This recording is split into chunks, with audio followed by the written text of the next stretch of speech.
Est un peu plus particulière. Au-delà du mécénat traditionnel se pose par exemple la question de la customisation des produits, la question des résidences d'artistes in situ, la question des entreprises d'artistes, fictives ou réelles.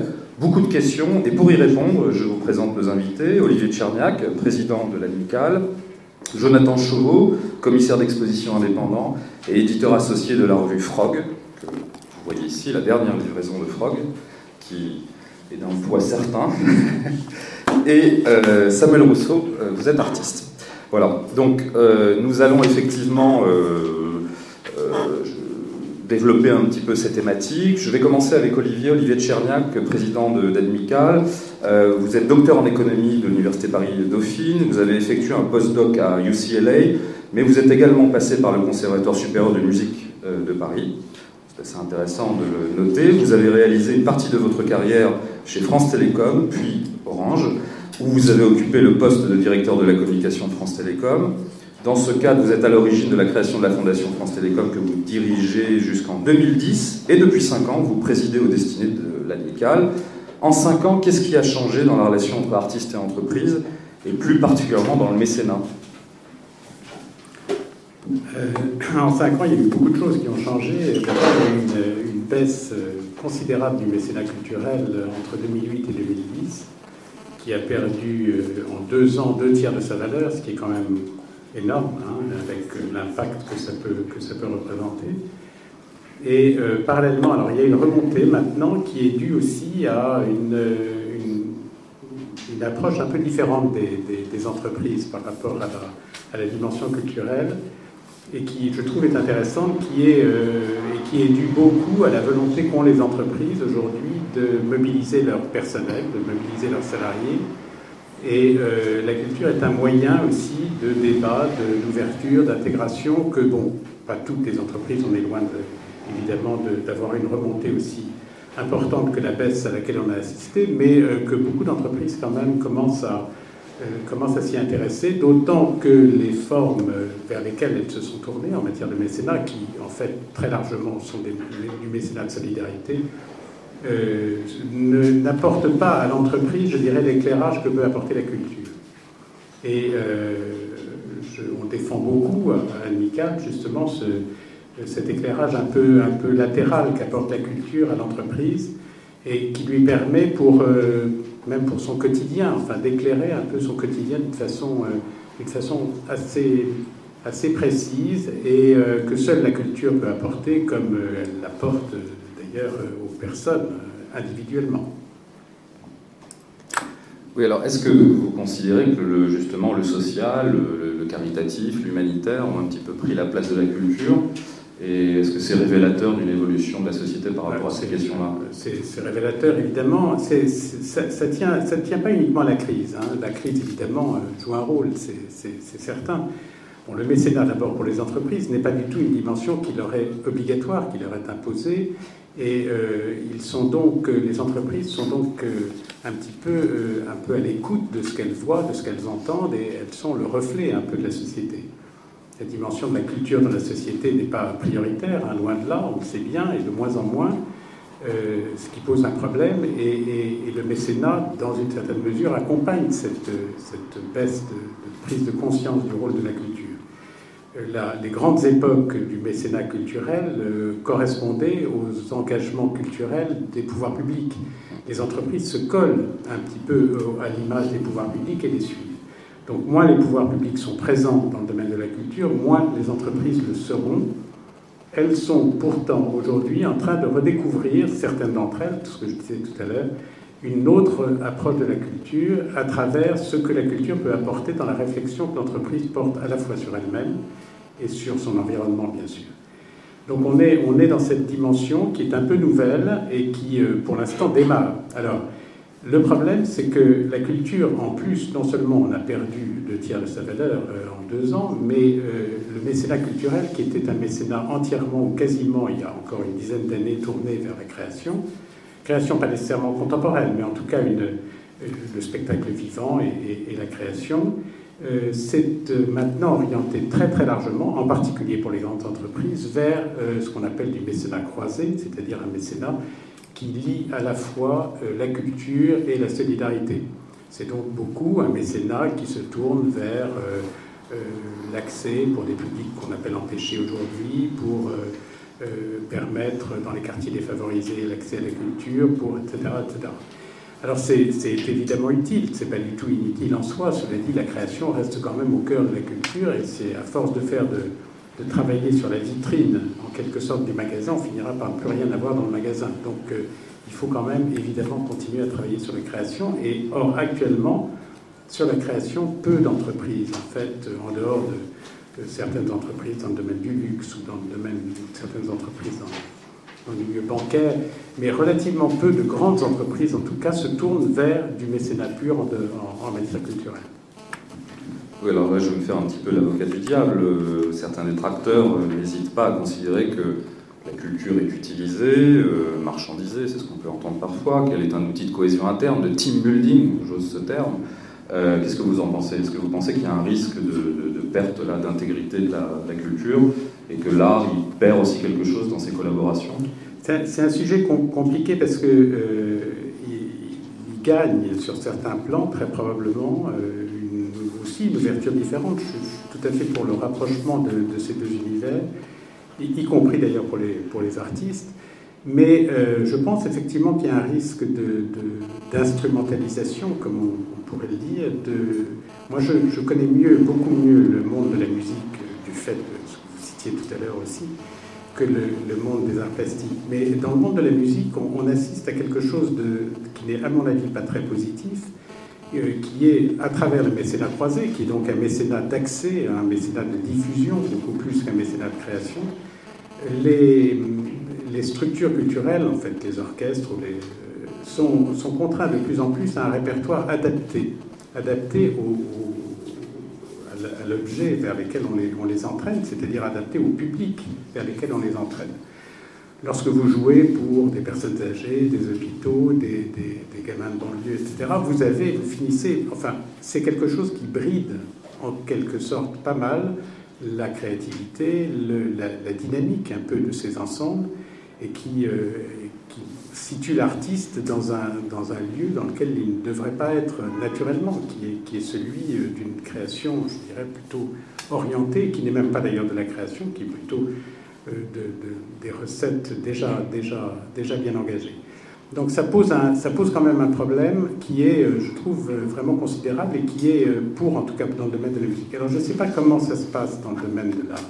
On peut voir avec les autres invités dans le domaine des arts plastiques, mais dans le domaine de la musique, il y a quand même un vrai problème et qui est quand même une sorte de bride qu'on met sur l'artiste et qui le contraint en quelque sorte à travailler dans un domaine plutôt limité.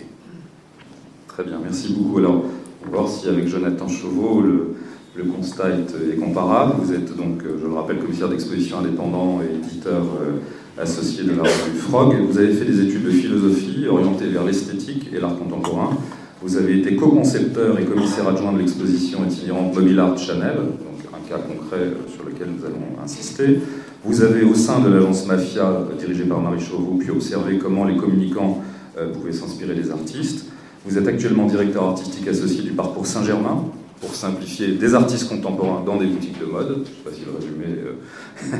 Voilà. Alors revenons sur Chanel. En quoi cette collaboration diffère du mécénat traditionnel, Hermès par exemple, et d'une autre logique qui est celle de la customisation qu'on peut voir à l'œuvre chez LVMH? En fait, l'idée pour ce projet d'exposition itinérante, donc Mobile Art, c'était de trouver, comme on l'a dit, pour schématiser, une sorte de troisième voie à côté de celle donc, de LVMH qui demandait à des artistes de customiser ses produits, et celle de Hermès qui faisait une sorte de mécénat pur où chacun restait bien de son côté. Et donc notre idée, c'était en fait de proposer non pas un rapport entreprise à marque, mais de créateur à créateur, c'est-à-dire de mettre sur un pied d'égalité Chanel, Coco Chanel en tant qu'artiste, en tant que créatrice, et l'artiste en face. Et on a pu convaincre Chanel de donner carte blanche aux artistes pour travailler avec l'univers de Coco Chanel librement, et plus spécifiquement c'était autour surtout du 2,55, c'est-à-dire cette création mythique de Coco Chanel qui intéressait beaucoup les artistes, puisque c'était pas seulement un accessoire de mode, mais quand Chanel l'a créé, c'était aussi une sorte d'outil de liberté. Ça permettait, c'était le premier sac en bandoulière, c'était un peu inspiré de la guerre de 14-18. Donc ça permettait aux femmes d'être indépendantes, de ne pas être, de pas forcément avoir quelqu'un qui tenait ses affaires. Donc elle l'avait conçu dans cette optique-là. Vous voyez voilà, que la mode et disons, un mouvement de libération de la femme avait fait alliance. Donc à partir de là, on arrivait un peu dans l'inconnu, puisqu'il n'y avait pas vraiment de communication extrêmement cadrée, puisqu'on ne savait pas ce que les artistes allaient faire. Donc là, sur la vingtaine de projets qu'on a fait avec des artistes, je vais juste en décrire 4. Parce qu'en fait, à travers ces 20 projets, on a pratiquement un alphabet de toutes les collaborations possibles qu'une marque, à travers un objet, peut faire avec les artistes. Donc c'est assez intéressant, parce que cette dimension expérimentale peut justement, pour d'autres marques, presque s'inspirer de chacune des collaborations. Donc je commencerai par la première. D'ailleurs, vous remarquerez que je mets bien le 2,55 de Coco Chanel et... donc ça va être Sylvie Fleury, et pas le 2,55 par Sylvie Fleury. C'était assez important. Donc ça, c'était... alors, ce qui est amusant, c'était que c'était à la fois l'œuvre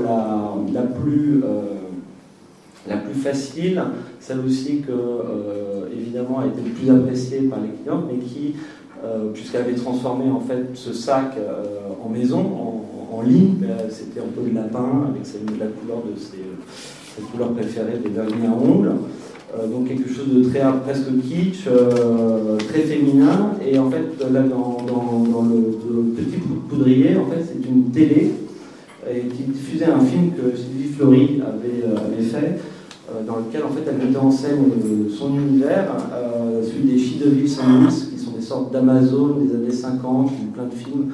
C'est une sorte de nana, la Ruth Meyer, extrêmement violente, qui chevauche des motos, dont elle s'est beaucoup inspirée dans son travail. Et en fait, ce film-là, vous voyez, c'est She-Devils on Wheels, sur des grosses motos, descendre de leur moto, sortir des armes à feu de calibre lourd et tirer sur des sacs Chanel. Et tout ça en caméra fantôme au ralenti, donc le sacrilège ultime, puisque l'idée c'était justement de magnifier cet objet, et en même temps là, c'était le sacrilège ultime, puisqu'on voyait des sacs Chanel se faire dégommer. Donc c'était assez représentatif aussi de l'esprit de Sylvie Fleury, qui est de pouvoir à la fois associer une personnalité féminine et un esprit à la fois assez combatif, on va dire. Voilà. Et on va passer au suivant. Donc ça, c'était Wim Delvoye. Lui, c'était assez intéressant parce qu'on venait le voir et en fait, on lui a dit, bon voilà, qu'est-ce que tu peux faire pour nous? Il nous a retourné la question, il nous a dit, qu'est-ce que Chanel peut faire pour moi en tant qu'artiste? C'est-à-dire, c'est quelqu'un qui travaille avec beaucoup de scientifiques, d'entreprises extrêmement spécialisées pour faire ses œuvres. Et donc, lui, ce qui l'intéressait, c'était de savoir quel nouveau savoir-faire Chanel allait pouvoir lui apporter pour pouvoir développer son travail. Et évidemment, ça a été les usines de confection du sac Chanel, où on a des personnes qui sont presque... certains des artistes dans la découpe du cuir. Et ce qui l'a intéressé, c'est qu'à cette époque-là, je ne sais pas si vous savez, il avait ce qu'on appelait, ça a disparu, ce qu'on appelait la art farm, dans lesquelles il élevait des cochons qu'il tatouait lui-même. Et ensuite, voilà, il a certainement pu voir les œuvres quelque part. Et donc l'idée assez simple a été de confier plusieurs de ces peaux de cochons tatoués et de les remettre dans les mains des ateliers de fabrication. Et voilà. Et donc on pourrait penser que c'est justement une entreprise de customisation, mais pas du tout, puisque là on a des œuvres d'art, certaines puisqu'elles n'étaient pas à vendre évidemment. Et on avait, comment dire, deux univers qui s'étaient mêlés en un, avec, voilà, peut-être justement, il était très fier de ça, Wim Delvoye, il avait fait le sac Chanel le plus cher, ce qui était pour lui assez un sujet de vantardise permanent. Voilà. Mais là on ne voit pas très bien, mais c'était aussi assez ça cassait aussi en même temps l'aspect très glamour du sac, puisqu'il y avait les poils de cochon dessus. On voyait même les tétons qu'il avait cherché à disposer à un endroit justement où on était obligé de les toucher. Donc, pareil, c'était voilà ce qui se passe quand on mélange un 255 et l'univers de cet artiste. Voilà. Alors là, Fabrice Hibert, ça a été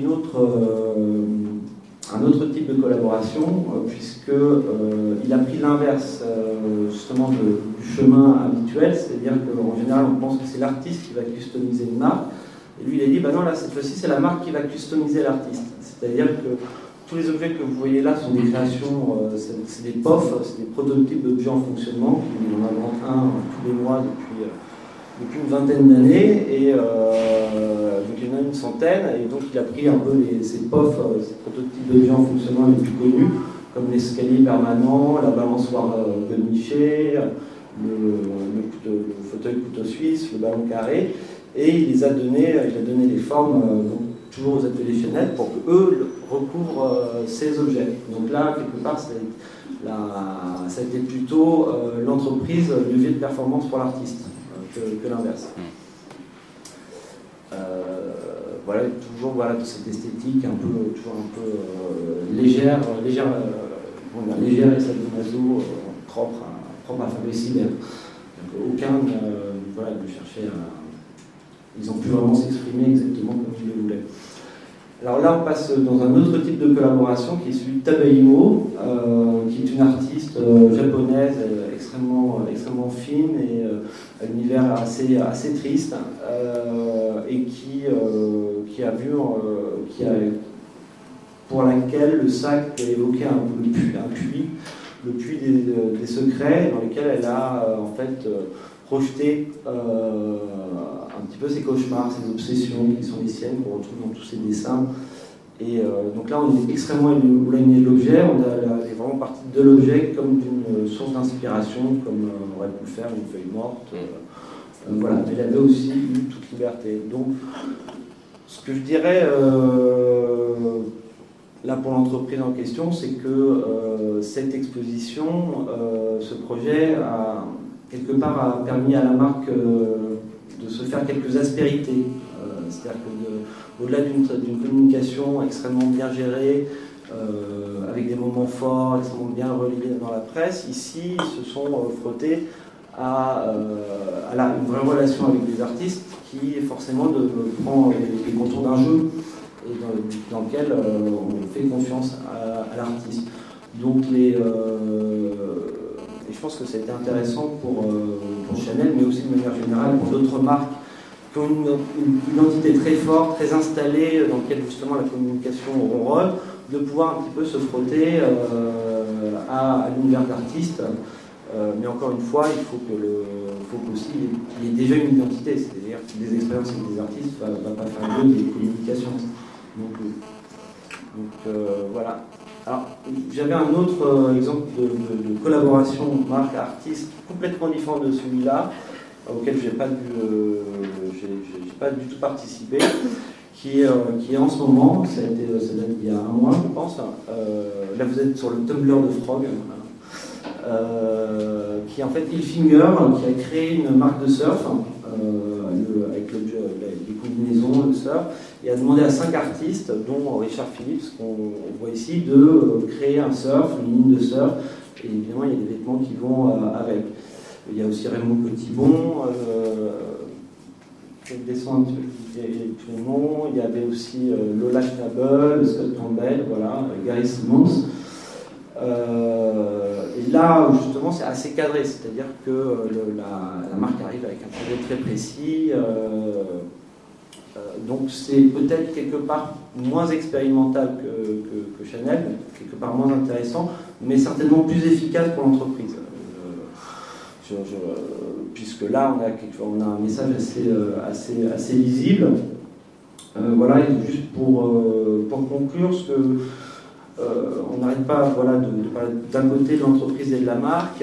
Les objets qu'on a vus sont assez lisibles, on peut assez bien définir leur statut, c'est-à-dire soit on a une sorte de valeur artistique qui vient épauler une valeur marchande, très bien, ou sinon vous avez un support, un produit qui devient un support d'expression artistique, très bien aussi. Donc tout ça, maintenant, on est très habitué à ce type en fait, d'expérience, de collaboration. C'est devenu assez banal. Et moi, je voudrais juste terminer sur... voilà, ça c'est la collection de surf. Et j'avais... voilà. Et il y a quelque chose qui me semble, on pourra en parler peut-être plus tard, qui me semble n'est pas justement forcément sur les radars des entreprises, qui est justement la question des placements de produits. C'est-à-dire lorsqu'un objet d'une marque se retrouve dans une œuvre d'art et fait partie de cette œuvre d'art. Parce que à partir de ce moment-là, quel est le statut de cet objet dans cette œuvre d'art? Parce qu'évidemment, il fait partie de l'œuvre d'art, mais il existe toujours à part entière comme, en tant que produit commercial. Et je trouve que cette alliance, c'est une riche histoire, parce qu'on pense souvent que les marques et les artistes, c'est assez récent qu'elles s'intéressent les unes aux autres, alors que l'histoire du placement produit, ça remonte à Manet, au Folies Bergère, dans lequel il fait de la pub pour une marque de bière dans son fameux tableau. Ça s'est retrouvé au théâtre, et aujourd'hui, évidemment, c'est le cinéma. Donc, voilà, qu'est-ce que serait James Bond sans Austin Martin, et qu'est-ce que serait Austin Martin sans James Bond? Et quel est le statut de Austin Martin dans James Bond? Voilà. Et je pense que là, on n'a plus justement des produits commerciaux, mais on a quelque chose qui est de l'ordre de l'être de fiction et qui est assez intéressant à chercher à définir pour les entreprises. Et pour conclure, je pense que aujourd'hui, un des leviers, un des très bons leviers pour les entreprises de performance, pour le dire comme ça, c'est justement ces placements de produits. Parce que là, il y a quelque chose à faire que je pense on perd de vue et qui est pourtant extrêmement répandu. Oui, alors je rebondirai sur James Bond, parce que moi je me souviens de fans au moment de la sortie de Skyfall qui s'étranglaient en se disant que James Bond allait se mettre à la bière. Et effectivement, James Bond s'est mis à la bière, à Heineken. Et alors, est-ce que quelque part ça ne pervertit pas aussi, là strictement sur l'histoire du placement produit, est-ce qu'il n'y a pas un risque de perversion? Alors vous l'avez dit, c'est vrai que tout ça est très ancien, les frères Lumière avaient fait un film pour le salon Sunlight, enfin, on a des exemples très très nombreux, donc rien de nouveau sous le soleil, mais est-ce qu'il n'y a pas un risque là aussi? Et je croiserai ça avec ce que vous avez évoqué sur la mobile art de Chanel. Tous les artistes que vous avez cités, Sylvie Fleury, Wim Delvoye, sont souvent perçus comme des artistes assez subversifs. Est-ce que quelque part, il n'y a pas une façon d'anesthésier la dimension critique de ces artistes? Est-ce qu'au fond, la marque, et notamment la marque de luxe, n'est pas la grande gagnante systématiquement? Non, je ne pense pas, parce que justement, ce qui a intéressé les artistes, c'était aussi de voir jusqu'où la marque pouvait aller. Donc c'était aussi un test de confiance pour la marque, et qui, évidemment, avec son histoire, son passé, sa densité, n'avait rien à craindre, évidemment, de ça, mais par contre, elle avait fait preuve comment dire, elle ne s'était pas laissée sentie outragée par les œuvres des artistes, et elle avait conçu au contraire comme puisque l'idée aussi de tout ce projet, c'était très généreux, puisqu'on offrait l'exposition aux personnes, elle était gratuite, tout le monde pouvait y aller, c'était pas un événement réservé à des VIP. Et donc l'idée, c'était vraiment d'ouvrir. Bon, je vous parle d'une époque assez faste, on est en 2006. Et les marques de luxe font leur chiffre d'affaires, je crois, à 2 chiffres chaque année. Donc elles sont assez confortables. Et donc aussi cette confiance en soi, le fait que ça allait bien pour elles, leur permettait aussi d'être quelque part, de pouvoir aller se regarder dans des miroirs qui ne lui plaisaient pas forcément. Donc il y avait voilà, aussi peut-être cette curiosité de leur part. Et je pense que pour les personnes extérieures et tout ça qui regardaient ça, voilà, ça montrait que ce n'est pas uniquement des bêtes froides, qui réfléchissent uniquement en termes de communication et de retombées commerciales, marketing direct. Par contre, l'exposition Chanel, Mobile Art, est devenue un contre-levier de performance à partir de la crise. Parce que tout le discours qui était basé sur le fait que nous sommes très riches, donc nous sommes très généreux, À partir du moment où il y a eu la crise en 2008, l'exposition a voyagé de Hong Kong, Tokyo, Central Park. On vous fait un cadeau, c'est tout d'un coup ce cadeau est devenu obscène dans un monde en crise. Et Karl Lagerfeld a tout de suite compris que ce projet-là n'était plus d'époque, qu'il devenait contre-performant justement, et a déclaré que le temps était venu pour une nouvelle modestie. Et à partir de ce moment-là, le projet a été arrêté alors qu'il devait continuer à voyager sur la Terre entière. Donc voilà, on s'adapte après à l'ère du temps, comme d'habitude. Très bien, alors on a parlé d'artistes, et donc je vais donner la parole à un artiste, Samuel Rousseau. Donc vous êtes né à Marseille, mais comme vous le rappelez sur votre CV, vous vivez et travaillez ailleurs, avec un A majuscule, Grenoble en ce moment, mais vous avez notamment eu un travail de vidéaste, vous vous inscrivez dans des questionnements qui sont liés à l'art numérique, mais à votre façon. Hein, vous illuminez par exemple des matériaux de récupération naturels ou manufacturés, à l'aide de la vidéo, vous interrogez beaucoup les masses médias, et on le sait moins, c'est assez surprenant et assez intéressant. Voilà. Donc là circule effectivement un exemple, une illustration de votre travail. On le sait moins, mais vous avez aussi travaillé avec PricewaterhouseCoopers et quasiment coaché des cadres du cabinet d'audit. Racontez-nous, c'est quand même assez étonnant. Bonsoir. Alors moi je vais parler de mon expérience parce que si je suis là ce soir c'est que j'ai 2-3 expériences avec les entreprises, avec ma relation que je peux entretenir avec elles, avec ma collaboration que je peux entretenir avec elles et les commandes qu'on peut me faire. Alors là le projet PricewaterhouseCoopers en fait c'était pendant l'année ils ont été élus capitale européenne, le Luxembourg, la ville de Luxembourg a été nommée capitale européenne de la culture, c'est il y a 3-4 ans, quelque chose comme ça. Donc PricewaterhouseCoopers, exactement dans la continuité de ce que vous venez de dire, cherche un artiste pour faire le thème, c'était le nomadisme, donc le peuple nomade. Et donc ils sont tombés sur moi, on ne sait plus, ça a pu marcher. Et ce qui était vraiment formidable, c'était que au premier rendez-vous, plus ils parlaient de leur projet, et plus moi j'avais déjà mon projet dans la tête. Je me demandais bien où est-ce que j'allais trouver l'argent pour pouvoir le faire. Et là, ça tombait, c'était magique, quoi. Plus ils demandaient ce qu'ils voulaient, et plus en fait mon projet correspondait à leur demande. Alors je vais parler un petit peu du projet. Le projet, je vous montre juste 2 secondes avec ça. Juste le temps juste de le trouver pour que c'est mieux quand il y a des images. Donc, en fait, ce que j'ai fait, c'est que je suis allé en Anatolie. J'ai acheté des tapis d'Anatolie. Pour moi, je vais la faire courte là, parce que si je commence à développer sur cette pièce, on va jamais avoir assez de temps. Donc on a d'un côté des nomades ancestraux, on va dire, on vient du nomadisme, l'être humain a commencé sa vie d'homme et a peuplé la terre en marchant, en se déplaçant, et le tapis est un des premiers objets fabriqués par l'homme. Alors il était bien sûr fabriqué pour se protéger, pour diverses choses, et ensuite on a trouvé à l'intérieur de ces tapis tout un tas de symboles, tout un tas de choses comme ça. Et je me suis amusé en fait à rapprocher d'autres migrateurs que je croise par mon travail dans les aéroports, dans les gares, etc., qui sont les businessmen, qui sont des gens qui sont, à mon avis, des nouveaux migrants, c'est-à-dire qu'ils vont, comme le berger peut aller de pâturage en pâturage, ils vont aller de contrat en contrat pour se nourrir et faire nourrir leur entreprise. Donc là, c'était la pub d'expérience PricewaterhouseCoopers. Et donc là, il s'est passé un truc un peu étonnant, c'est que je suis quelqu'un qui a beaucoup d'énergie. Si le métier d'artiste, c'est pas un métier facile, il faut vraiment y croire 400%, il faut se donner beaucoup dedans.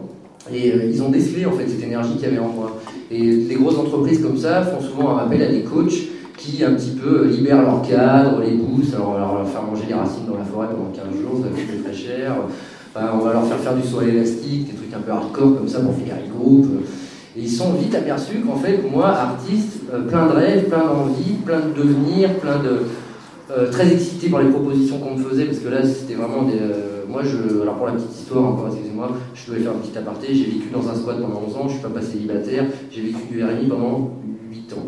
Donc quand quelqu'un arrive avec plusieurs dizaines de milliers d'euros pour faire un projet, là c'est magique, parce que d'un coup, c'était pas un problème d'aller en Anatolie chercher des tapis, c'était pas un problème d'avoir des grosses équipes, c'est plein de problèmes.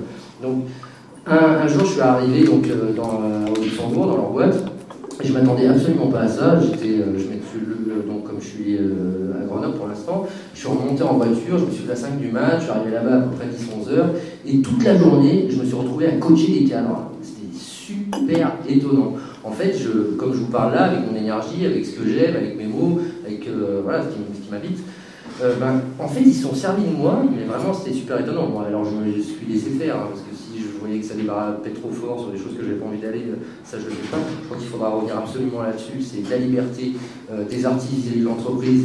Et il ne faut pas que l'entreprise se plante à nous demander des super communicants, parce que là, tout le monde perd ça. Et donc, toute la journée, je me suis retrouvé donc, à brasser, à coacher des gens, à leur donner de l'énergie, à leur dire le métier d'artiste, c'est un métier dur, comme je l'ai dit, mais en même temps, c'est un métier extraordinaire. Moi, jamais de la vie, j'y changerais. C'est vraiment, c'est une carte de visite formidable. Moi, j'ai la chance d'aller aux 4 coins du monde avec mon travail, d'émerveiller les gens, d'échanger. Enfin, c'est d'une richesse humainement, c'est vraiment génial. Et je crois que Price, ils ont, en l'occurrence, ils sont servis de ça. Parce que le cadre finit par un peu, même s'il y a une super Ferrari, une Porsche, Lamborghini et tout ce qu'il faut dans le garage, il y a un moment, ça suffit pas, quoi. Il y a une étincelle qui manque. Et je crois que nous, on est porteurs, les artistes, de cette étincelle. Et dans ce cas de figure-là, ça a parfaitement bien marché. Alors, pour finir avec Price, ce qui m'a aussi intéressé, c'est... je déteste le pouvoir. S'il y a quelque chose qui vraiment c'est le pouvoir. Ça rend les gens complètement cons. Je crois que si notre monde tourne mal, c'est essentiellement à cause de ça. Et vraiment, ce qui est intéressant dans mon statut d'artiste, quand je vous le disais, c'est que je fascine autant le chef d'entreprise que la femme de ménage. Voilà, on a des vies, on amène des choses, on rencontre des gens. Quand on y va humblement, quand on amène l'art comme un cadeau, ça se passe super bien à tous les niveaux. Et j'ai exigé, donc alors ce que je ne vous ai pas raconté, c'est que donc j'ai mes tapis comme ça qui sont au sol, qui sont au mur, qui sont pour moi vraiment des paysages, j'ai appelé ça jardin nomade, et j'ai voulu habiter ces tapis par ces personnages-là. Donc on a fait une séance de travail, bon, je vous explique, je fais l'inclus à fond vert, en l'occurrence pour ces pubs-là, donc vous connaissez tout ça, c'est la météo, c'est tout vert derrière, et hop, tout ce qui est vert devient transparent. J'ai acheté un tapis de course, je l'ai peint en vert, tout était vert, avec mes techniciens on a mis la caméra au-dessus, et je devais faire courir tout un tas de gens, d'obédiences différentes, sur mon tapis de course. J'ai exigé sur contrat, vraiment c'était noir sur blanc, que j'ai tout un panel de gens dans l'entreprise, du coup, de la femme de ménage au super directeur. Ce qui était vraiment génial, c'est que ces gens, ça faisait 20 ans qu'ils se croisaient, qu'ils disaient même pas bonjour. Au bout d'une journée de boulot, je les ai cavalés comme des sages, ils étaient tous au même statut. Moi, je les traitais, qu'ils soient grands directeurs, j'avais mes assistants qui les dorlotaient, qui s'occupaient d'eux, qui leur enlevaient les chaussures et qui leur mettaient, c'était trop chouchou. Et ils étaient traités tous pareil. Et du coup, il s'est passé vraiment quelque chose de vraiment intéressant. Parce que là, tout se cassait la gueule, l'hiérarchie, il n'y en avait plus.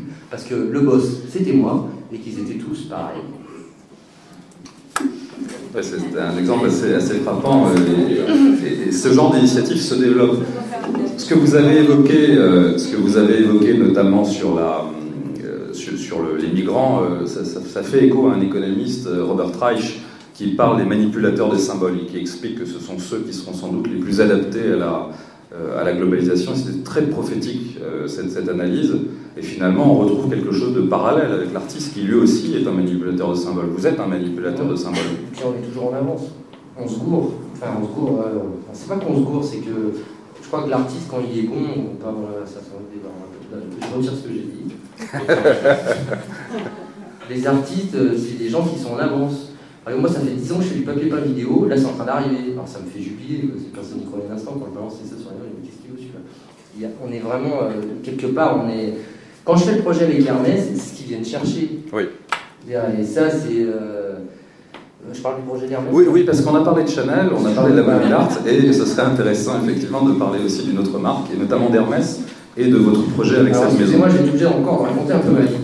Donc j'habite dans un squat, j'ai les cheveux verts, les boucles d'oreilles, les potes de tatouage, on écoute du punk rock bien énervé, on est super énervé contre la société, et puis bon, je sors des beaux-arts, je fais un gamin, ça me calme un peu, et j'ouvre quand même un squat. Donc j'habite dans un squat, contre Alstom, encore une bonne marque, 150 000 € d'amende, enfin la totale, et puis donc voilà, juste pour vous situer un peu le personnage, un peu énervé quoi. Et puis donc je bossais à Paris avec une productrice, on venait de faire le géant en 2003, la nuit blanche, avec carte au mur, on était super contents. Donc Hermès voit cette pièce, s'intéresse à mon boulot, et découvre mes papiers peints vidéo. Et fait une analogie entre mes papiers peints vidéo et leur cravate. Donc branche la productrice avec qui je travaillais à l'époque, Et donc ma productrice me dit, bon voilà, il faudrait que tu montes à la capitale, faire un rendez-vous avec Hermès. Moi j'étais vraiment, je tirais la patte, qu'est-ce qu'il veut Hermès, quoi. J'avais jamais mis une cravate de ma vie, je bosse autour de la cravate, j'étais un peu... Enfin, disons que quand quelqu'un s'était arrivé en costard, c'était pas mon univers. Aujourd'hui, je porte des costards et des cravates Hermès, évidemment. Il n'y a que les cons qui ne changent pas.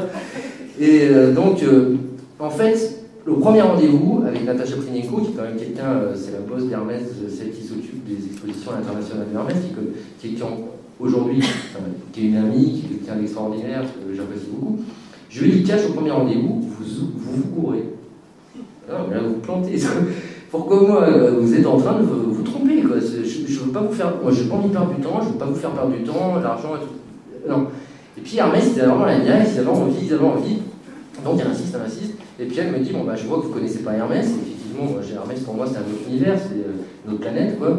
Bah, venez découvrir Hermès. Alors, comme je suis curieux et puis que, voilà, j'aime changer, j'aime évoluer, etc., ils m'ont fait rentrer dans leur univers. Et puis, moi, qui pensais, excusez-moi, je vais être un peu lourd, tomber sur un peu des bourges comme ça, qui n'étaient pas du tout comme moi. J'ai beaucoup changé, puis j'adore les bourgeois, ils achètent mon travail.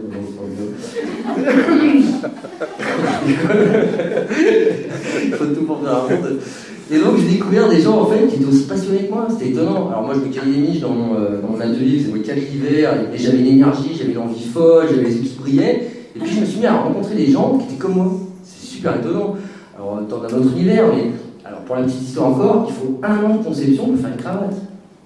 C'est barbeau. Moi j'ai jamais de la vie, je pensais que ça... Mais non, parce que le dessin, parce que la soie, parce que comment elle est cousue, parce que le pli, parce que la couture, parce que... Oh là, tellement de choses. Et là d'un coup je me suis mis à découvrir des artisans de haute voltige. Vraiment des gens passionnés par ce qu'ils faisaient, des celliers incroyables, des teinturiers... On a eu des discussions formidables qui dépassaient complètement Hermès, qui dépassaient l'art, qui dépassaient plein de trucs, parce que je suis très curieux de nature, je suis aussi président d'une association qui fait de la vulgarisation scientifique, donc je suis ouvert à énormément de choses. Et bien petit à petit, en fait, on s'est apprivoisé, moi et Hermès, et là, ça a pu se faire. Mais vraiment, moi, ma première réaction, c'était on se trompe, quoi. Et puis il faut faire vachement attention, là je reviens un petit peu sur ce que je disais tout à l'heure, à ne pas transformer l'artiste en espèce de super communicant. Moi, je suis pas sûr que ça soit une œuvre d'art ce que j'ai fait là-bas. Je suis pas sûr que ça soit de la pub non plus. En même temps, je m'en fous complètement, parce que je suis dans un champ qui peut être... le plus beau compliment qu'on me fait et que les critiques font, c'est inclassable. Ça, c'est carrément inclassable. On ne sait pas où c'est.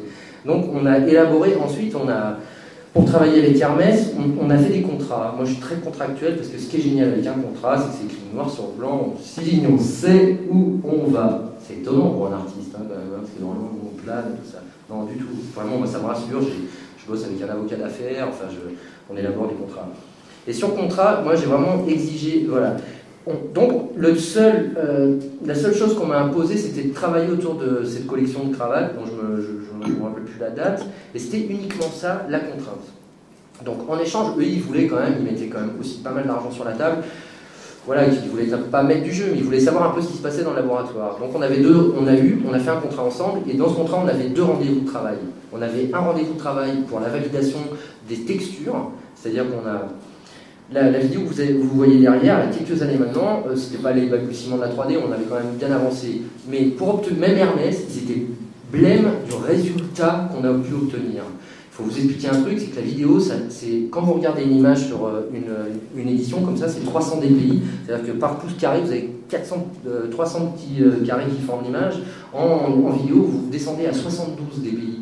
Donc imaginez, vous avez des carrés beaucoup plus gros, mais pourtant, et moi je voulais rester, comme j'avais accepté le deal avec Hermès, je voulais pas abîmer leurs produits, je voulais les magnifier, les emmener ailleurs, parce que je pense avoir à peu près réussi.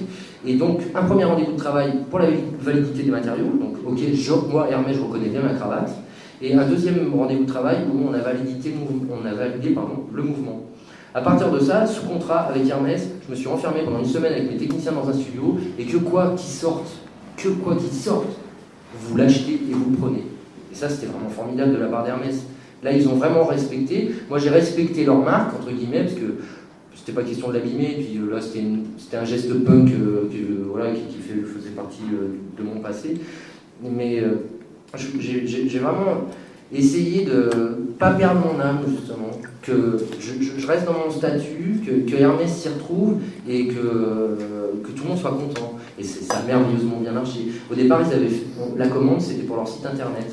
Une fois qu'on leur a montré, donc moi j'étais super impressionné, vous arrivez dans un endroit, il y a des gens, ils en ont au moins pour 15 000 € de sap sur eux, vous ne sentez pas grand chose à côté, enfin, ils sont vraiment, c'est des gens qui, voilà, à un moment, à des niveaux, ils sont impressionnants quand même, ces gens-là, comme un punk peut l'être dans la rue, hein. Je veux dire, comme moi, si je faisais rentrer ces gens-là dans mon univers, à mon avis, ils se mettaient à flipper aussi. Voilà, c'était des univers qui se rencontraient. Alors, le premier rendez-vous de validation, on leur montre sur l'ordi, parce que bon, c'était censé aller sur un écran d'ordi, voilà, c'était vachement content. Et puis, on l'avait montré en vidéoprojection, et là, d'un coup, la vidéo, on voulait le montrer à la vitrine en vidéoprojection, malheureusement, on n'a pas pu le faire, parce que l'avantage de la vidéoprojection, c'est que ça devient d'un coup, on peut se projeter dedans, alors que là, il y a une espèce de distance qui se crée avec l'écran. Donc, cerise sur le gâteau, on leur a présenté la vidéo en grand écran. Et là, c'était génial. Il y avait 10 bonhommes et 10 bonnes femmes qui regardaient ça, la bouche ouverte, qui vraiment partaient à l'intérieur avec les cravates. Et donc, du coup, là, c'était formidable parce qu'ils en ont voulu, vraiment. Et ils ont acheté tous les droits. Donc là, pour moi, c'était vraiment un super deal. Voilà, il faut bien vivre. Et tout le monde était vraiment content. Et puis, pour la petite histoire, ce qui était marrant, c'est que comme ça a été monté dans plein de diffusions, enfin, c'était diffusé dans plein de magasins dans le monde, j'avais plein de copains qui revenaient de New York, d'Asie ou d'Australie, qui disaient « Ah, mais... » Alors, la seule bêtise que j'ai fait à ce moment-là, et là, je me dis, là, j'aurais dû retourner l'outil de communication pour moi, j'aurais dû la signer, la pièce. Là, je me suis dit, ah là, c'était une erreur sur ça. Alors, je ne sais pas si c'est vrai, mais Jean-Louis Dumas racontait que les cravates avaient été inventées chez Hermès parce que les gens allaient au casino et n'avaient pas de cravate et se faisaient refouler. C'est exactement ça. Ouais, en fait, les gens sortaient du casino à Cannes, et comme la cravate était obligatoire, ils venaient dans le premier magasin de sellerie, vous avez des cravates, ils disaient, mais non, moi j'ai pas de cravate, je vends des selles. Et il s'est mis à faire des cravates. Voilà. Alors Olivier, que vous inspirent ces exemples pris à la fois par Samuel et Jonathan, ces marques que nous avons citées? C'est vrai que là, nous avons évoqué beaucoup de marques de luxe, elles sont extrêmement présentes dans ces champs de collaboration, mais au-delà, est-ce que vous avez un point de vue sur ces thématiques? Oui, j'ai un point de vue qui remet en cause en fait le mécénat dans une certaine mesure, c'est-à-dire que le mécénat n'a pas une grosse importance en soi. Ces actions ne sont pas des actions de mécénat et ça n'a aucune espèce d'importance. Ce qui est important, je crois, c'est le rapport entre la culture et l'entreprise. Que des entreprises, alors, bon, pour l'instant, on est quand même sur des marques de luxe, malheureusement, uniquement, et il faudrait que ça puisse s'ouvrir vers d'autres. Mais je pense très très profondément que l'entreprise a besoin de culture et que pour son innovation, pour ses capacités créatrices, pour le fait d'être un peu en dehors de ce qu'on attend d'elle et de trouver justement des choses un peu nouvelles, la culture est un élément, et les artistes sont des éléments très forts. Ce qui est un peu dommage, c'est la décomposition qu'on opère entre mécénat et des partenariats qui ne sont pas du mécénat, mais qui sont tout aussi intéressants que du mécénat. Et qui apporte évidemment beaucoup au regard qu'on peut avoir sur l'entreprise. Je crois que, sans se limiter au luxe, l'entreprise a besoin aussi de se comprendre elle-même, de savoir qui elle est, comment elle fonctionne, quelle est sa place, etc. Et je pense que les artistes ont vraiment un apport qui peut être compris ou pas compris. D'ailleurs, il y a toujours un risque, mais ça n'a aucune espèce d'importance. Ça fait partie du jeu et je pense que c'est important. Nous, on l'avait fait à une époque avec France Télécom, à la naissance de France Télécom, avec des artistes comme Raymond Depardon, Jean-Luc Godard, etc. Et pour essayer de comprendre un peu qui on était, qu'est-ce qu'on était comme entreprise, sachant qu'on sortait à cette époque des pouvoirs publics et qu'on devenait une entreprise, mais on ne savait pas véritablement quel était notre rôle et notre mission. Et je crois que faire appel à des artistes permet de repositionner un peu l'entreprise dans un univers qui est plus ouvert et surtout replace en tout cas l'entreprise au centre de ce qu'elle doit être. Et je pense que c'est important. Mais il ne faut surtout pas lier ça au mécénat. Ce n'est pas nécessairement du mécénat, mais ça n'a aucune espèce d'importance. Est-ce que vous avez des exemples d'entreprises hors du champ du luxe qui vous ont marqué, des exemples de collaboration ou des exemples de mécénat, dans cette relation très, très spécifique entre artistes et entreprises? Oui, ça se trouve, nous on l'avait fait avec Godard à l'époque, donc très très longtemps. Ça a été à la fois un très grand succès parce que ce film qui est sorti a été considéré ensuite, je pense à l'exposition Godard à Beaubourg, comme un des... Alors bon, celui qui est écrit dans le catalogue n'est peut-être pas tout à fait une source de foi absolue, mais il dit que c'est un des 2 ou 3 plus beaux films de l'histoire du cinéma, simplement, ce qui est beaucoup. Et ce film, en plus, a cette caractéristique, c'est que personne ne l'a vu. Ce qui est évidemment parce que Godard, qui est un personnage absolument merveilleux, n'avait évidemment jamais travaillé sur les droits, et que ce soit les musiques, que ce soit les extraits de tableaux divers de toutes sortes qu'il met dans le film, évidemment aucun droit n'avait été payé. Donc le problème, c'est que le film ne peut pas sortir. Donc il passe un peu sous le manteau actuellement. Mais ça nous avait en fait pas tant apporté que ça, je dirais, parce que ça venait plutôt d'une initiative un peu qu'on avait eue et que j'avais eue avec d'autres à cette époque, mais l'entreprise elle-même n'était pas vraiment derrière, ce qui n'est pas le cas de ce que vous avez fait à Hermès, par exemple, où il y a vraiment une démarche d'entreprise qui est vraiment voulue et volontaire. Et ça n'a pas été vraiment compris. Je me souviens que j'avais présenté ce film à mon directeur général tout seul dans son bureau, et c'était quand même un moment de solitude assez fort. Je ne comprenais pas très bien pourquoi on avait fait ça. Et donc, bon, il y a d'autres entreprises, et je pense beaucoup aux PME surtout, qui commencent à faire des résidences d'artistes chez elles, dans l'entreprise, et qui s'en portent vraiment très très bien, et ça se passe extrêmement bien. Dans les grandes entreprises, c'est plus difficile aujourd'hui, en dehors, encore une fois, de ce que vous citiez sur le luxe, qui ne sont pas d'ailleurs des résidences d'artistes, mais plus un travail en partenariat. Mais je pense que la résidence d'artistes, y compris d'ailleurs, encore une fois, dans le domaine plus des arts vivants, ça peut être le théâtre, ça peut être est une occasion, si ces artistes partagent en plus la vie de l'entreprise, c'est une ouverture formidable pour l'entreprise sur le monde qui les entoure et sur la compréhension qu'ils peuvent en avoir. Oui, là, c'est vrai que ce soir, nous avons axé nos analyses plutôt sur les arts plastiques, hein, mais clairement, d'autres champs de la création sont concernés par cette relation entre les artistes au sens large et les entreprises. Jonathan, on a évoqué le cas Hermès, vous avez bien en tête le cas Chanel. Est-ce qu'il y a une différence, des différences fortes que vous voyez dans les 2 exemples, ou qu'est-ce qui les rapproche?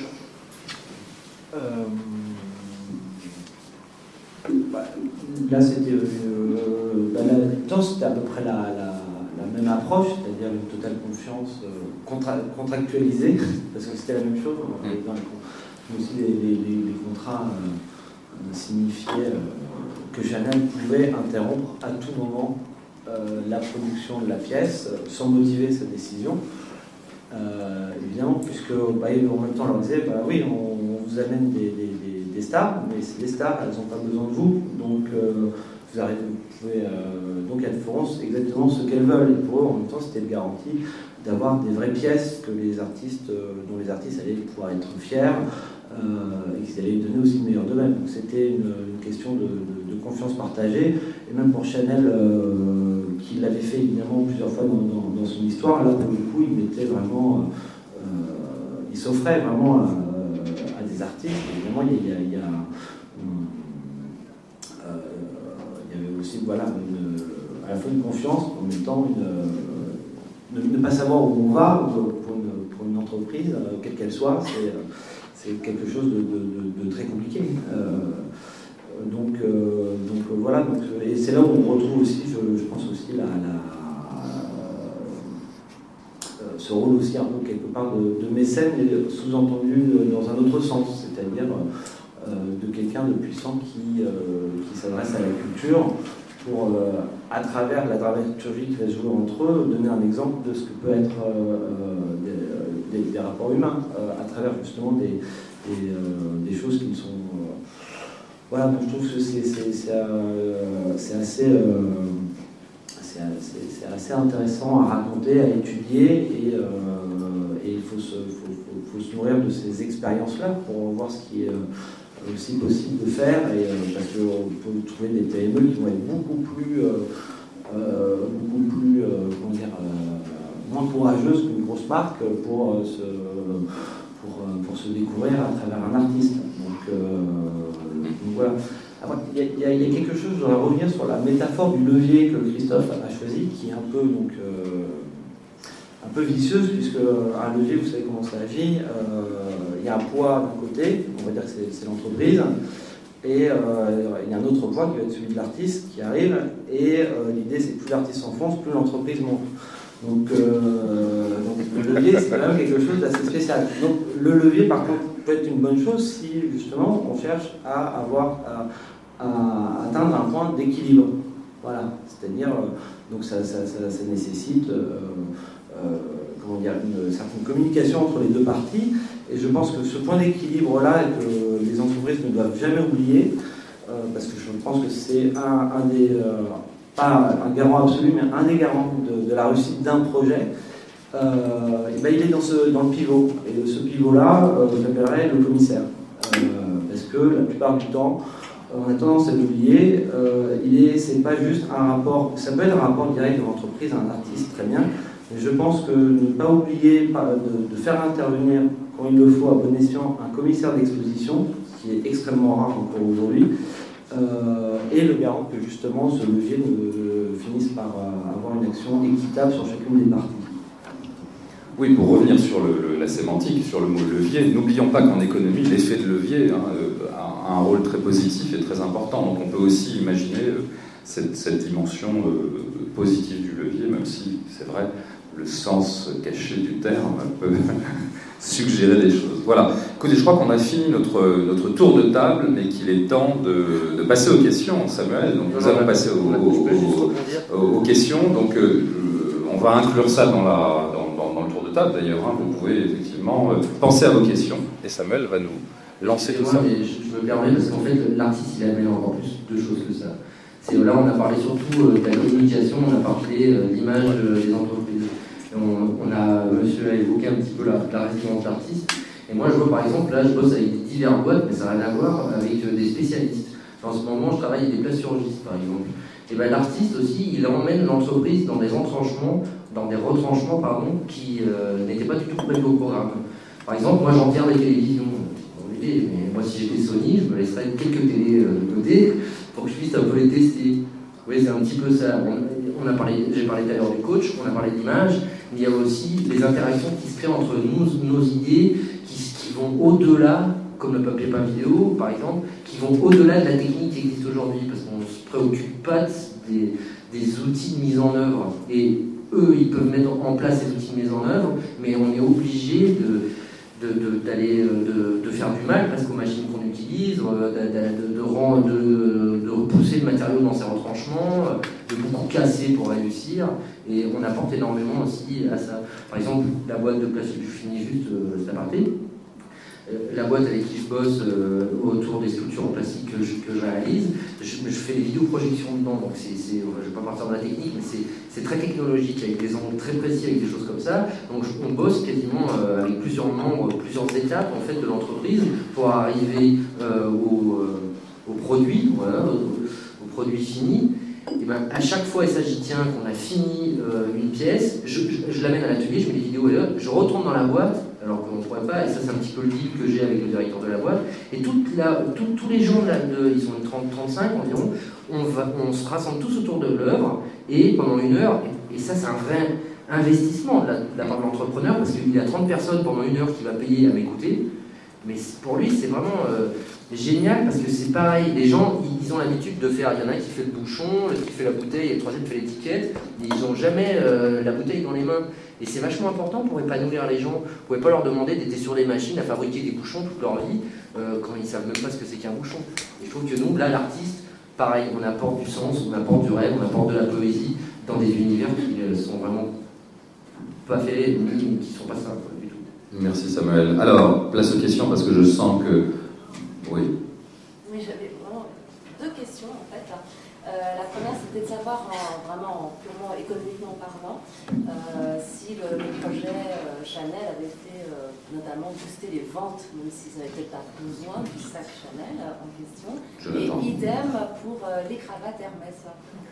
Et Samuel.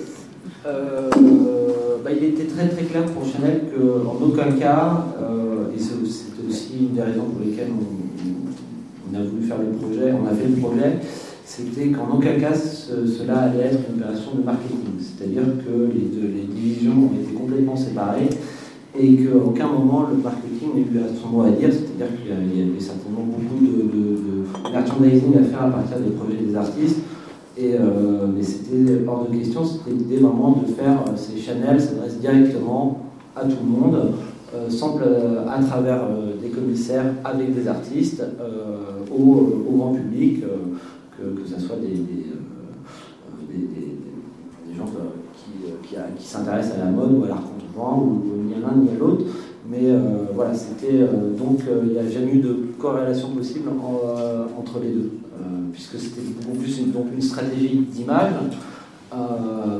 qui s'intègre vraiment à très long terme, beaucoup plus qu'une stratégie de marketing. Donc voilà, disons que c'était pas un...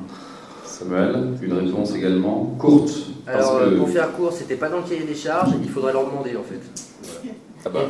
Ah, ça c'est la plus belle réponse. C'est celle qui... Le modérateur adore ce genre de réponse. Si vous pouvez être tous aussi brefs, c'est très bien. Voilà. Et notre temps est un peu compté, c'est pour ça que je vous presse un petit peu. Alors, oui. Oui, juste pour la deuxième question, en fait, je voulais aussi juste prendre le contre-pied de la conversation de ce soir. Si l'entreprise finalement n'était pas aussi le levier de performance pour les artistes. Mais carrément, évidemment. Quand on me voit ma vidéo aux quatre coins du monde... Pardon. Ça va mieux, Charles? Oui, bien sûr que oui. Évidemment. Et il ne faut pas se gourer. Moi, derrière le projet Hermès, c'est Louis Vuitton qui est venu me brancher. Je déteste Louis Vuitton, je trouve ça vulgaire, mais ça me regarde. Louis Vuitton est venu me voir, je leur ai dit bah non. En plus, ils m'ont dit ouais, faites-nous des nuages. Je leur ai dit bah écoutez, voilà l'adresse d'un technicien qui fait des super nuages. On va rajouter des bips. Bip. Non, mais ça me regarde que moi. C'est ma liberté. Ici, il y a une liberté de parole totale et absolue. Bon, alors je vais en profiter justement. Oui, pas trop. Moi, la réponse, je veux dire oui, je suis convaincue, je suis une artiste dans l'âme. Je fais de la com, mais je fais de la com en tant qu'artiste. Enfin, je suis artisan de la communication, je veux dire. Donc, je suis tout à fait raccord avec Samuel Rousseau. Du coup, sa démarche et son approche, tout à fait. Ça donne vraiment. C'est super. Je trouve que ça nous a tous plu, je pense, de tout niveau, de tout. Vous avez vraiment touché juste, donc bravo. Bravo, parce que je pense qu'il n'y a que l'art qui peut porter ce genre de discours. Encore aujourd'hui, malgré toute la technologie, etc. Par contre, je m'interpelle sur cette chose. J'ai écrit, parce que moi j'aime bien. Comment dire, est-ce qu'on ne pourrait pas dire que l'art, contrairement à madame qui disait que dans l'autre sens, est-ce qu'on ne peut pas dire que l'art c'est un prétexte? Donc c'est très provocateur ce que je vais dire, mais vous avez dit qu'on était libre, donc je vous refie. Est-ce qu'on ne peut pas dire plutôt que les entreprises utilisent l'art comme prétexte pour faire parler, je dis mon tel, mais est-ce qu'aujourd'hui, puisque Jonathan, je vais souvent famille, excusez-moi, disait que oui, on a fait ça en 2006, mais c'était encore une époque face. De l'autre côté, Samuel Rousseau nous dit oui, mais en fait, je me suis trompée parce que j'ai pas signé le. Voilà, au final, ils m'ont quand même bien eu parce que j'ai pas signé mon truc. Donc, je veux dire, finalement, tout ça, c'est des trucs projecteurs. Avec le 1%, je ne connais pas trop bien le système français parce que je suis italienne, mais je sais qu'il y a le 1% où les entreprises quand même se donnent les moyens de pouvoir produire. Non, ça n'a rien à voir le 1%. Ça n'a rien à voir. C'est quand à la construction d'un édifice en fait. Pardon, pour la construction d'un édifice. Voilà, c'est ça. Donc, en l'occurrence, de toute façon, ils se donnent les moyens, d'après ce que vous me dites, de produire ce que vous allez leur apporter, parce qu'ils ont besoin effectivement de sortir. Donc, je pense que le discours de dire non, Chanel n'a rien gagné dans le truc, même à court terme, je pense que oui, ils ont gagné le truc, même si dans le contrat, ils vont vous dire c'est que du culturel, machin truc, on n'y gagne rien, ok, mais c'est clair. Je veux dire, moi je comprends Père Noël, je veux dire, même quand France Télécom vous appelle et vous dit on va vous offrir le forfait super, je dis non mais attendez, voilà, pourquoi vous allez m'offrir? Et je pense que ça, on l'a abordé cette thématique, c'est-à-dire qu'on a même posé cette question de savoir si au fond, et moi c'est une question que je me pose sincèrement, est-ce que la grande force des marques, et précisément des marques de luxe, c'est de ne pas avoir cette capacité de résilience qui fait que plus vous tapez dessus et plus elles résistent. Aujourd'hui, Vuitton publie des textes de Karl Marx dans la collection Voyager avec, une quinzaine littéraire. J'avais quand même une question voilà. avec tout ça. Alors. c'était justement de savoir, est-ce que, puisque nous sommes là tous en plus ou moins reconversion, tout ça sur les métiers de la création, peut-être, enfin, vu le thème, je pense que pas mal de personnes sont intéressées par ça. Moi, je me trompe, peut-être je suis spécifique, mais en tout cas, est-ce qu'on peut dire qu'aujourd'hui, étant donné qu'on est dans une époque compliquée, voilà, est-ce que l'art, finalement, se porte si bien? Voilà, mis à part quelques exemples dont ça me fait beaucoup chaud au cœur. Je veux dire qu'il y a des exemples d'artistes qui, au contraire, soient portés par les entreprises. Mais est-ce qu'on est tout à fait réaliste là, pour nous, là, qui sommes là en train de nous dire est-ce que je vais me lancer dans la créa, etc. Moi, je dirais un truc, c'est que l'artiste, l'artiste, non, mais alors moi, je suis carrément pas nu. Je suis pas nu. Je sais très bien qu'il y a un échange, évidemment. Moi, j'appelle ça la communication de haute voltige. On utilise des artistes pour communiquer, on ne fait pas de la pub. Et c'est là où l'entreprise, elle doit se méfier et ne pas se tromper. Elle ne doit pas demander à l'artiste d'être un communicant. Parce que je le fais sûrement très mal et puis j'ai pas envie de le faire, tout simplement. Moi, ce qui m'importe, c'est ma liberté. C'est vraiment. Maintenant, oui, mais ce que je veux dire, c'est que de toute façon, excusez-moi si je me... Oui, parce que nous avons d'autres questions et en plus nous sommes limités par le temps. Donc, autour de notre buffet, vous pourrez échanger avec les artistes. Je crois qu'il faut. C'est pour ça que j'ai dit que j'aimais bien les contrats, c'est qu'une fois qu'ils ont mis le doigt dedans, et voilà, ils ont mis le doigt dedans. Et puis moi, pareil. Oui, mais vous n'avez pas signé vos œuvres. Non, mais ça c'est. Oui, non, mais je crois pas qu'ils ont. Et si vous aviez un agent de com à vos côtés, il vous aurait fait mettre votre nom. Bah alors là, j'avais une productrice à l'époque qui s'était la foutue. Très bien. Je crois que le dialogue entre vous est très bien parti. Et vous allez pouvoir le poursuivre tout à l'heure autour d'une grolsch, qui est cette bière mythique. Oui, pardon. Ma question s'adresse à M. Chernat en particulier. J'aurais aimé avoir votre avis entre le besoin qu'ont les artistes de manger et de continuer à produire et des artistes un peu plus assis et donc plus autonomes financièrement. Dans quelle mesure peut-on considérer le travail artistique qui est produit au service d'une entreprise comme effectivement un travail artistique et non pas un travail d'artisan ou un travail travesti? Enfin, quel est l'équilibre et votre vision justement de cet équilibre dans l'entreprise? D'abord, c'est extrêmement limité. Je veux dire, il y a extrêmement peu d'exemples comme ceux qu'on a entendus. Il ne faut pas non plus croire que toutes les entreprises font appel à des artistes. C'est rarissime. Et ça se situe dans des milieux comme celui du luxe qui sont de toute façon dans leur travail en permanence en côtoyant des artistes. Donc non, je pense que le rapport entre les entreprises, moi je crois qu'il faut que l'art rentre dans l'entreprise d'une façon ou d'une autre, et évidemment à travers les artistes. Je pense que c'est très important ce qu'on a traversé comme période aussi et qu'on continue d'ailleurs à vivre en matière de stress, en matière de fermeture d'une entreprise où les gens sont véritablement jugés sur ce qu'ils peuvent apporter à l'entreprise en termes de performance, mais rien d'autre. Ce que vous disiez tout à l'heure sur la façon dont avec votre coaching, et c'est quelque chose qu'on trouve beaucoup dans le mécénat, les gens se regardent différemment après, à l'intérieur.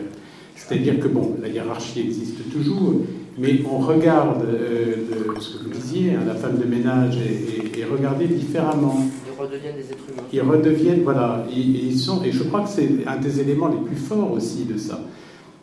Ce que j'essaye, moi, de pousser dans les entreprises et de pousser à faire, c'est d'utiliser l'art, non pas tellement, parce que c'est, encore une fois, très limité au monde de l'art, du luxe et des mondes un peu parallèles à cela, mais d'utiliser les artistes, et quand je dis utiliser, c'est pas du tout leur donner un cahier des charges, c'est leur donner au contraire une liberté vraiment totale sur leur compréhension de ce qu'ils peuvent ressentir, eux, de l'entreprise et de sa mission principale.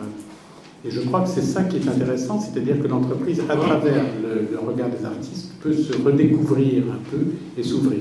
D'autre part, dans le spectacle vivant, et je pense au théâtre et au renouveau d'ailleurs du mécénat théâtral qui a toujours été le mal-aimé du mécénat, mais qui commence à remonter un tout petit peu, le mécénat théâtral aujourd'hui, la dimension est tout à fait différente de ce qu'il y avait avant, parce que maintenant l'entreprise utilise le théâtre comme un élément d'ouverture aussi sur la compréhension qu'elle a du monde et suscite à travers le théâtre des débats en interne avec les acteurs, avec le metteur en scène, quelquefois avec celui qui a écrit la pièce, mais qui permettent de comprendre et de débattre sur des sujets qui ne sont pas des sujets d'entreprise directement, mais qui en fait retombent sur les sujets d'entreprise, sur la vie ensemble. Merci Olivier, je crois que ça ressemble à une conclusion. Alors je vous propose, si vous avez d'autres questions, de les poser directement à nos intervenants. En tout cas, je les remercie chaleureusement. Merci à tous.